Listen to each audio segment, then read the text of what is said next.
Je l'avais dit d'ailleurs lorsque M. Sterin, lui, avait refusé à 2 reprises de répondre à une convocation de l'Assemblée nationale.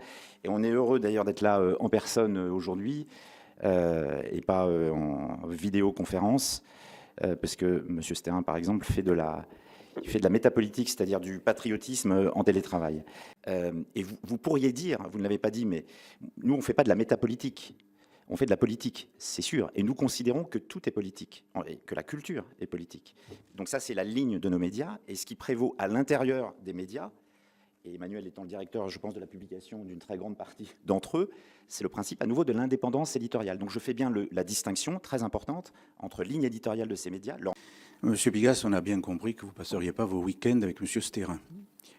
Mais je ne vais pas souvent à Bruxelles, je vous confirme. Faites comme vous l'entendez.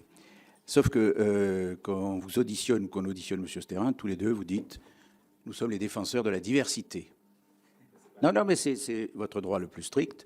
Et moi, je ne juge pas sur le plan moral, mais sur le plan légal. Vous êtes un homme de gauche, vous ne cachez pas que toute votre bataille, elle est là. Lui est un homme de droite, et il ne cache pas que sa bataille est là. Et là, on se retrouve, pas pris en étau, mais pas loin, dans cette commission, où, logiquement, nous ne sommes là que pour voir ce qui entre dans la légalité, ce qui n'y entre pas. Donc, moi, j'aurais une première question. Est-ce que, au-delà de vos différences d'approche, c'est le moins qu'on puisse dire, avec M. Sterin, vous considérez que vous, votre action est légitime et légale, pas la sienne?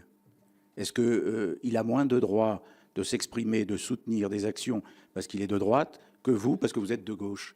Si oui, expliquez-moi pourquoi, parce que légalement, ça m'intéresse. Vous étonniez vous-même d'être invité, convoqué à cette audition, avec plaisir, certes, au début de cette audition. Je dois dire, moi aussi, et je ne vois pas bien ce que nous cherchons, ni par rapport à M. Sterin, sauf à lui dire, vous êtes de droite, vous n'avez pas le droit, ni par rapport à vous, sauf à vous dire, vous êtes de gauche et on ne veut pas. Et dans les deux cas, j'ai un peu de mal à comprendre où on va. Je propose qu'on fasse l'audition de la rapporteure et de la présidente de la commission, chers collègues. La première chose que je veux dire, c'est que je ne me définis pas par rapport à M. Sterin, qui n'est pas une référence pour moi, enfin, en aucune façon, et il fait ce qu'il veut, il dit ce qu'il veut, ça ne me regarde pas. Je fais une observation néanmoins, qui explique mon étonnement de début, et j'espère ne pas vous avoir étonné par mon étonnement. Mais moi, nous sommes auditionnés en tant que, moi, pour ce qui me concerne, propriétaire et président d'un groupe de médias.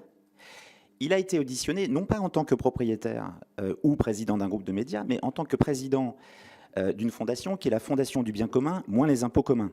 Non, j'ai dû me tromper dans le nom. Je crois que c'est, pardon, la Fondation du bien commun tout court. Mais vous voyez qu'il y a là 2 champs totalement différents. Nous sommes un média, nous avons une ligne et nous l'assumons. Et vous ne m'avez pas interrogé, mais je vais répondre à une question que vous n'avez pas posée. En tant que propriétaire d'un groupe de médias de gauche, j'observe qu'il y a une extrême concentration des médias. Et que c'est là où je trouve cette bataille culturelle inégale. Vous avez, et je ne vais pas les citer, ce n'est pas l'objet ici, mais vous avez 5 à 6 milliardaires conservateurs, et ce n'est pas à faire injure que de porter, enfin vous serez d'accord avec moi, d'utiliser ce terme, qui contrôlent de l'ordre de, on peut discuter, 80, 85, 90% des médias.